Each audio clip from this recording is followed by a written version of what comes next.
turbulence. My heart is in a state of turmoil. My countenance strives for the serenity it cannot attain. The wine has stood still in the glass, and my mirrored face is a monster writhing in a lake. Had I heard you rightly as you called back to me, without so much as a backward glance as you ran for the tram in the rain?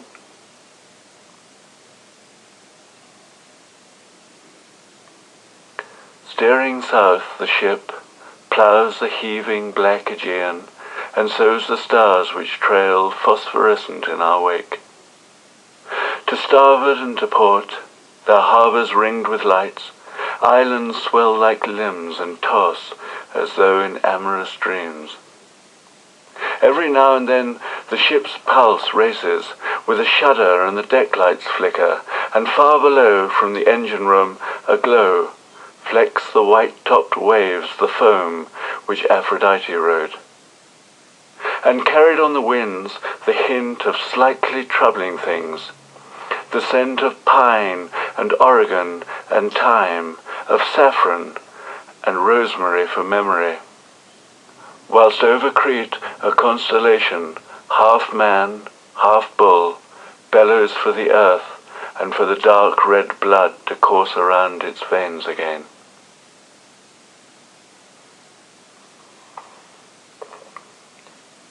In another spring's upheaval.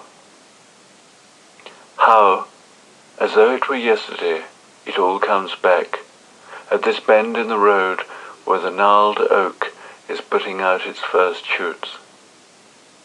Then, too, the days were lengthening, and I can see you, outlined against the sky, larger than it, gesticulating, pointing over to the rook-cawing copse, saying, "One of these days they'll be singing my requiem."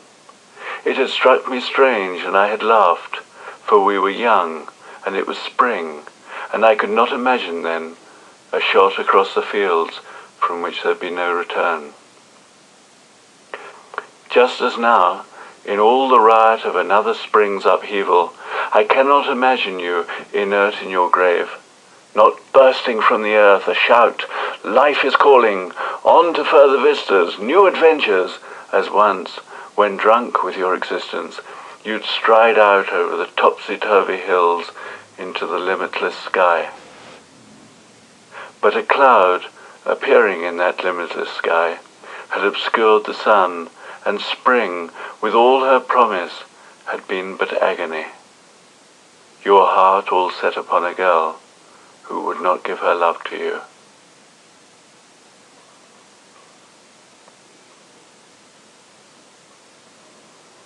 Take away my books. Take away my books. They weigh on me now. I have taken from them more than I could need in 10 lifetimes, and they follow me around and clutter up my room, this room in which I lie with a fever. And take my clothes, my furniture, my past. They are encumbrances, and they weigh heavily on me. They clog my soul and prevent me from leaving. And above all, take away my expectations, for they have been the source of all my disappointments.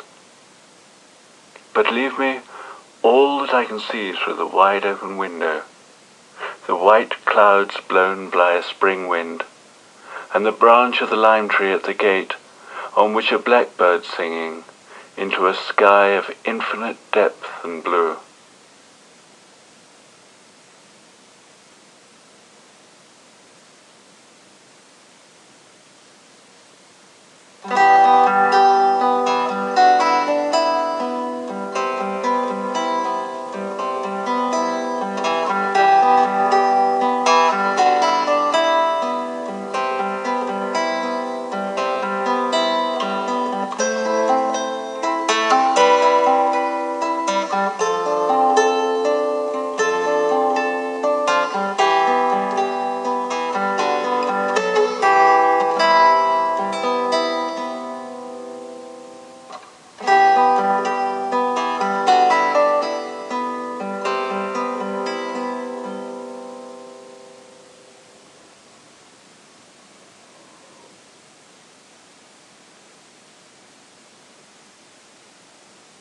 The Unicorn's Lament.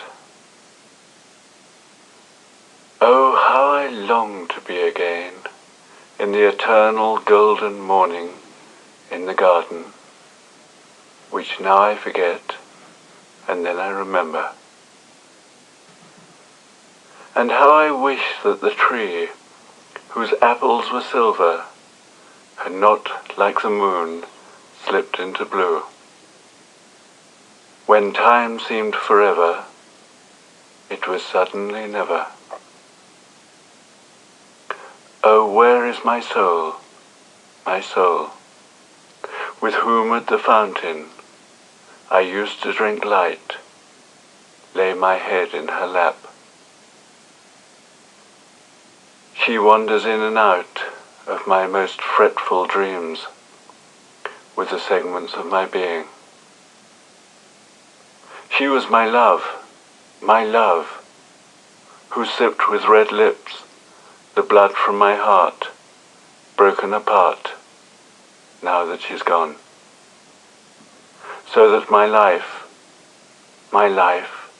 that spark in the dark, which flashed through my flesh, is lost in the seams of time been and dreamed.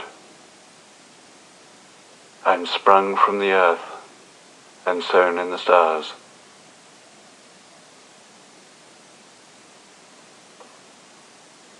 The night, the earth's turning.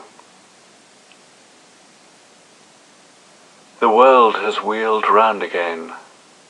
The sun is sunk, the stars sprung out, the night wound up on another coil of time which unwinds mind's twists. And now the moon, to wit, to woo, lights the lanes where lovers walk and pigeons coo. And as we sleep, sows scenes in us, so that within we are a stage on which our souls parade, tugged by strings unseen by us. And in these fitful dreams, where thoughts take flesh and desires enmesh, there prowl the phantoms of emotion, which have us hymning to the heavens and pummeling earth with fists. As life that flashes on and off in fits, like the flickering lights of liners on the high ocean, which blaze a while upon the swell and then are gone.